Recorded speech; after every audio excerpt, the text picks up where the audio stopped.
on how I grew my hair from above shoulder length to mid back, alternating between moisturizing and then protein treatment, because sometimes they just be doing too much. Okay, try to find the middle ground between looking cute and just being way too tight. Hello, welcome back to my channel. It's Tiana Goulbourne if you're new here, so go ahead and subscribe and hit that like button. Today's video is going to be an advice video on how I grew my hair from above shoulder length to mid back. So these are going to be my tips and tricks and how I think you can go about your natural hair journey to just make your hair longer and healthier, and also any help you may need building a routine. Yeah, there's no gatekeeping around here, so yeah, I'm gonna spill the tea, gonna tell you guys what's up, and yeah, let's go through this hair journey together. So first things first, you want to keep it simple and consistent. Heavy on the consistent. The thing is, you can have a great plan, a great hair care routine in your mind, in your head, but if you're not able to be consistent with it, then it's not gonna work. I know a lot of us have a lot on our plates, and so you want your routine to be simple yet adequate. So your hair care routine should come as naturally to you as taking a shower in the morning. You want to be able to adapt your routine into your everyday life, and it only works if it's manageable enough for you to be consistent. Meaning, start simple and then build from there. So I want to talk about building your hair care routine. The first thing I want to say is to try to wash your hair at least twice a month. I feel like this is the middle ground if you have a very busy schedule or if you have a lot on your plate. I personally wash my hair twice a month, and it sounds it might sound weird to somebody who doesn't have natural hair. I found that washing my hair every week works best for me, but because I have school sometimes and I have a lot to do, I stick to doing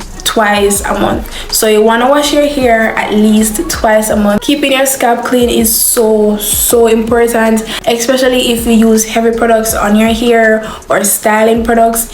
You want to keep your scalp clean because this is where your hair is going from. So I mean, it just makes sense in my head. A clean scalp just helps you with your hair care journey. Secondly, always deep condition your hair every wash day, and I mean every wash day. This literally changed my hair care journey when I started deep conditioning my hair every wash day. So when it comes to deep conditioning, it can be a moisturizing treatment, a protein treatment, a reset treatment such as using clay mask. I deep condition my hair depending on what I think my hair needs. If my hair feels extremely dry, I use a moisturizing treatment. If my hair feels very brittle, I use a protein treatment. And if I just feel like I need a reset, then I go in with like a clay mask. And what I found is alternating between moisturizing treatment and then protein treatment just works best for me. And thirdly, you want to moisturize your hair at least 3 times per week. Of course, this will depend on the surrounding temperature. If you find that the place is a little bit more drying, then you can opt for every day or every other day. But to keep it simple, and since we're just starting to build a routine, I would say at least thrice per week. You also want to try to limit your stress levels as much as possible. Believe it or not, stress can affect your hair growth journey. It can even cause hair loss. So do as much as you can to reduce your stress levels.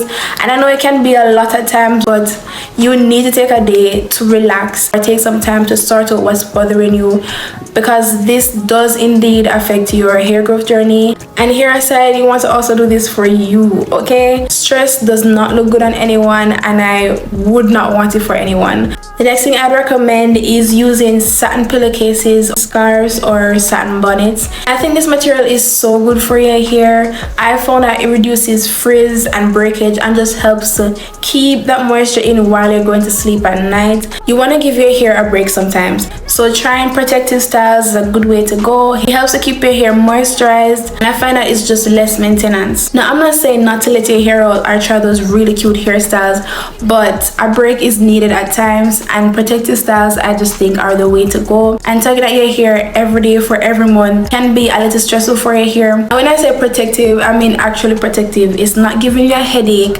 it's not extremely tight, it doesn't cause your scalp to bleed. So you want to choose stylists that actually know about natural hair, because sometimes they just be doing too much, okay? So choose a stylist that knows about natural hair, or when you're doing your own hair, try to find the middle ground between looking cute and just being way too tight. Give Giving your hair a break also involves finding that balance between applying heat to your hair and not. You really just don't want to be applying heat to your hair every single day, or you will get heat damage. So the key thing is to just find the balance. Don't trim your hair regularly, trim as needed. Okay, hear me out. Imagine this: your hair grows on average half an inch per month. Imagine going to your stylist every month to get a trim. Each time you go, they're probably going to take off like a quarter inch or half inch. So in my head, this makes sense. I'm not going to go to get my hair trimmed if I don't see split ends or if I don't see damaged hair. Instead of going to your stylist every month, actually look at your hair, see if it's damaged or see if it has split ends, and then you can say whether or not you think you need a trim. But just going every month for no reason, chopping off healthy hair, I don't see the point. I really don't see the point, and I don't see the sense of growing your hair to cut it off when it's healthy. So trim your hair as needed and not just regularly. If you're low on time, skip DIYs. Yes, you heard me. I know there are so many DIYs out there: rice water, fenugreek, henna, so many out there.